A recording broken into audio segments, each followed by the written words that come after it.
1 కాడ నుంచి 14 వరకు నేర్చుకున్నాము. ఎంత వరకు నేర్చుకున్నాము? 1 కాడ నుంచి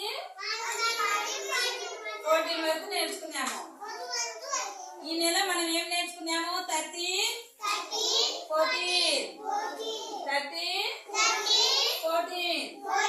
ఎంతవరకు నేర్చుకున్నాము?